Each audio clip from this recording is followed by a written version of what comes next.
kulanti waxaan dhamaan dabadayaal waa barnaamijkeena maanta iimaan ilaah juba barnaamijkeena maanta waxaan ku soo qaadan doonaa niiso ciidamo ka qoraysa gobolka Gadow dawladda federaalka Soomaaliya oo lagu eedeeyay in caruur ay ciidameynayso isla markaana qorsheynaysa in dalka dibadiisa tababar ugu dirto samafale Cabdimaalik Coldoon oo ka shifay sir culus isagoo ku eedeeyay dawladda Soomaaliland inay ogashahay faafinta diinta Kiristaanka qodobadaas ayaan ku soo qaadan doonaa barnaamijkeena maanta iimaan ilaah juba balse intaanu barnaamijka ugu gudagalin fadlan si faaf barnaamijka adigoo isla markaana ku share gareynaya asxaabtada baraha bulshada haddaad barnaamijkeena ku cusub tahay fadlan ugu soo biir adigoo isla markaana subscribe dhahaya mahadsanidin أنا كوبي لاون إسرائيل كسعتي هيدا نساء ومعلمي قدام بيكوسقنا دقمة اللوق كواس وجد كي هالكاسي أتجاني أي أهيد باريستا ديلكي الله ونحريستا تليه وراء نساء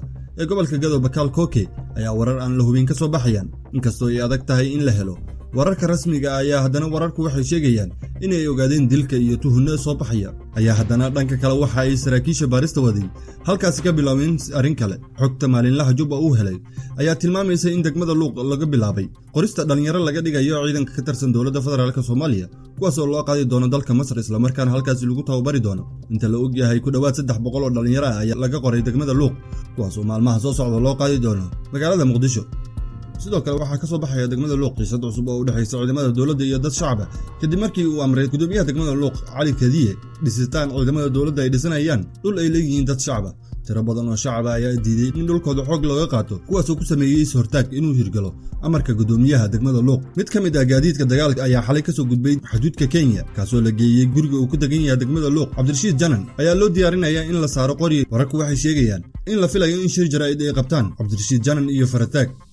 dhanka kale qaar kamid ah waalidiinta magaalada Muqdisho ayaa ku eedeeyay dawladda Soomaaliya in caruurtoodu ku xayiran yihiin xerooyin ciidan oo ku yaala magaalada Muqdisho si loo askareeyo waalidiinta ayaa habeennimadii Arbacada Muqdisho ka sameeyay isku subaxyo ay ka dhigeen xerada Mariinska ee degmada Xamar Jajab halkaas oo la sheegay inay ku xareysan yihiin dhalinyaro loo qaadi doono dalka dibadiisa si tababar ciidan soo qaataan waalidiinta isku subaxa sameeyay ayaa sheegay inaysan ogeyn xilligii la qoray caruurtooda iyo halka loo wado waxa kale oo ay sheegeen in caruurtooda markii ay dalbadeen in lagu soo wareejiyo loo diiday lana rasaaseeyay qaar kamid ah waalidiinta ayaa sheegay si sharaf ah oo looma hadlin xasiiqayaan ilmahina ka rabnaa hal wiil ayaa iga maqan waana la ii diiday in la igu wareejiyo waxaana la sheegay inay si xoog ah lagu askareynayo sidaasi waxa sheegay mid kamid ah hooyooyinka warbaahinta la hadlay siday doontaba ha ahaatee cabashada waalidiinta ayaa ku soo aadeyso iyadoo maalmihii u dambeeyay ay soo baxayeen warar sheegaya in dawladda Soomaaliya ay dhalinyaro u dirayso Masar iyo Imaaraadka Carabta si loogu soo tababaro dawladda federaalka Soomaaliya ayaan wali jawaab ka bixin cabashada ka soo yeertay waalidiinta iyadoo arintani ay ku soo aaday xilli dawladda Soomaaliya ay dalka dib ugu soo celisay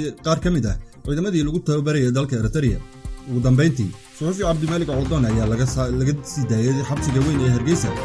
kadib markii uu dhameystay muddadii 2 sano ahayd ay ku xukuntay maxkamadda racfaanka ee Hargeysa bilowgii bishii February ee sanadkan si dhamaanaya ayaa maxkamadda gobolka Maroodijeex ee magaalada Hargeysa ayaa ku dhawaaqday in wax dambi ah lagu waayay wariye Cabdimaalik Coldoon balse xeer ilaalinta ayaa racfaan ka qaadatay go'aanka maxkamadda gaartay waxayna taasi horseeday in Cabdimaalik uu xabsiga ku dhameysto muddo 2 sano oo lagu xukumay booliska jamhuuriyadda iskeeda ugu dhawaaqday madax banaanida ee Somaliland ayaa Coldoon xabsiga u taxaabtay bishii Agosto sanadkan aynu soo dhaafnay samafale Cabdimaalik Coldoon ayaa warbaahinta la hadlay isagoo isla markaan wali ku adkeysanaya inuusan wax dambi ah lahayn waxa uu warbaahinta la wadaagay qaabka xiritaankiisa ku yimid isagoo sheegay in maxkamadda ay hor keeneen cadeymo muujinaya hadalka uu ku muteystay xabsiga hadaladiisii waxa kamid ah sida tan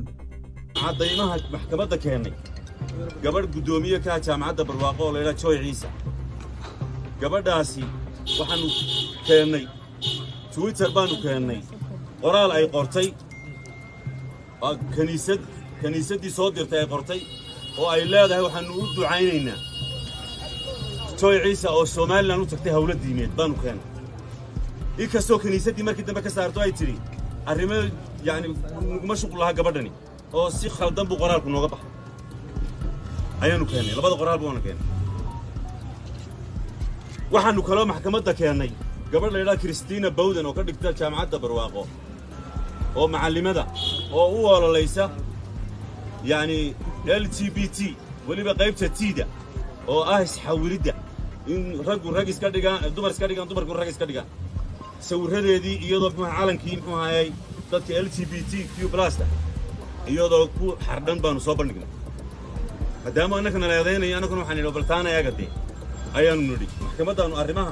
arrimahan idin kala hadlaya wax weeye waa waxaanu maxkamadda muxuu hayay aanu geynay intaa iyo in kale ayaanu soo bandhignay maxkamaddii go'aan bay soo saartay laba go'aan bay soo saartay waxa weeye markii ay sukaaye eegtay labadeeda dhinac waxay tidhi waxa weeye waxba laguma laha ninka wax dembiya laguma laha baraa ay soo saartay inaan beri ah sidoo kale waxay amartay maxkamaddu in la sii daayo go'aan waxa weeye in la sii daayay maxkamaddu waayahay lama fulin goobtii aan joogay lama fulin oo layma sii dayn in la sii daayay yahay laakiin lama fulin maxaa dhacay anoo katinaysan ba dib lagu celiyay jeelka asalku wuxuu ahaa marka shuruucdooda loo eego